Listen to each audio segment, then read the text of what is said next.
கருப்பண்ணசுவாமி, கருப்பசுவாமி அப்படிங்கிற 2 பேருமே ஒண்ணே ஒண்ணு தான். வரலாற வந்து நீங்க கேட்டிருக்கீங்க. மக்களுக்காக நம்ம கண்டிப்பா இத பத்தி எக்ஸ்ப்ளைன் பண்ணி ஆகணும். ஏன்னா, நம்ம எல்லாருக்குமே வந்து மூதாதையர்கள வந்து வழிபடுற பழக்கம் வந்து தமிழ்நாட்டுல வெகுவாகவே இருக்கு. ஸோ, அப்ப வந்து பெரியவங்க அப்டின்னா, அவங்க மேல ஒரு மரியாதை இருக்கும்.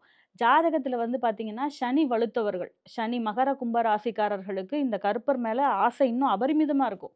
மகர, கும்ப ராசிக்காரர்கள கேட்டீங்கன்னா, பெரியவர்கள மதிக்கிறது அப்டிங்கிறது இவங்ககிட்ட இயற்கையாவே இருக்கும். பிளஸ் துலாத்துல சனி உச்சமானவர்கள், சனி ஜாதகத்தில் வலுத்தவர்களுக்கு இந்த பழக்கம் இருக்கும். அப்ப இந்த கருப்பசாமிய பத்தி சொல்லும்போது வந்து பார்த்தீங்கன்னா, வால்மீகி ராமாயணத்திலே வந்து சொல்லியிருக்காரு. அதாவது தர்பைய எடுத்து போட்டு அந்த தர்பை தான் கருப்பண்ண சுவாமியுடைய அடையாளம்னு சொல்லியிருக்காரு. ஸோ தர்பைனா நாங்க ஞானகாரகன் கேதுன்னு சொல்லுவோம் ஜாதகத்துல. அப்ப அந்த தர்பை வந்து கருப்பசுவாமியின் அடையாளமா வர்றதாக வந்து சொல்றாங்க.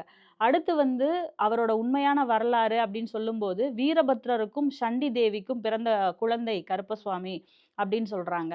அடுத்து இன்னும் சிலர்கள் என்ன சொல்றாங்கன்னா, இல்லங்க அவர் வாழ்ந்து மறைந்தவர். ஒரு ஒரு இதுக்கு முன்னாடி மனிதராகவே அவதரித்து, வாழ்ந்து மறைந்த ஒரு சமுதாயத்தினுடைய ஒரு பழக்கவழக்கத்துல வந்து அவர நம்ம ஃபாலோ பண்ணிட்டு வர்றோம், அப்படின்னு சொல்றாங்க. கருப்புக்கு வந்து நெறைய பெயர்கள் இருக்கு. நீங்க வந்து தெற்க போயிட்டோம் அப்படின்னு மதுரை சைடெல்லாம் போயிட்டோம்னா, கருப்பர் வந்து இல்லாத தெருவே இல்லன்னு சொல்லலாம். அந்த அளவுக்கு வந்து அவருக்கு ஒரு சாம்ராஜ்யமே அந்த ஊர்ல இருக்கு. எல்லாரும் அவர பத்தி பேசினாலே அப்படியே வைப் ஆயிடுவாங்க அப்படின்னு சொல்லலாம்.